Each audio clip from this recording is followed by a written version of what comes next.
7/8 மாதிரி இன்னொரு டஃப்பான அதே நேரத்தில் இன்ட்ரெஸ்டிங்கான டைம் சிக்னேச்சர் தான் 5/8.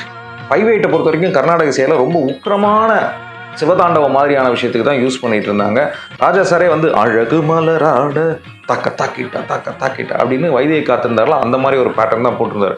சங்கீத ஜாதி முல்லை 4/4 ஆரம்பிக்கும் அந்த பாட்டு. காதல் ஓவியத்தில் முடியும் போது பார்த்தீங்கன்னா தாக்கிட்ட தரக்கிட்டதான் அப்படின்னு 5/8 தான் வந்து முடியும். ஸோ ராஜா சார் இப்படி போட்ட பாடல்கள் இல்லாமல் நிறைய ரொமான்டிக் சாங்ஸ், மெலோடியஸ் சாங்ஸை 5/8 யூஸ் பண்ணிடுறாரு. எனக்கு தெரிஞ்சு 5/8 இவ்வளோ வெரைட்டியாக யூஸ் பண்ணது ராஜா சார் தவிர வேறு எந்த மியூசிஷியன்ஸும் எனக்கு தெரியல. அதில் எனக்கு ரொம்ப ஃபேவரட் பார்த்தீங்கன்னா மழை வருது கூடை கொண்டு வா தக்கிட்டா. இன்னும் என்னென்ன பாடல்கள் ராஜா சாருடைய 5/8 ரிதமில் வர்ற பாடல்கள் மற்ற மியூசிக் டைரக்டர்ஸ்லாம் எப்படி ஹேண்டில் பண்ணியிருக்காங்க அப்படிங்கிறத ரெஸ்ட் ஆஃப் தி வீடியோஸில் பார்ப்போம். இப்போதைக்கு மழை வருது கூடை கொண்டு வா.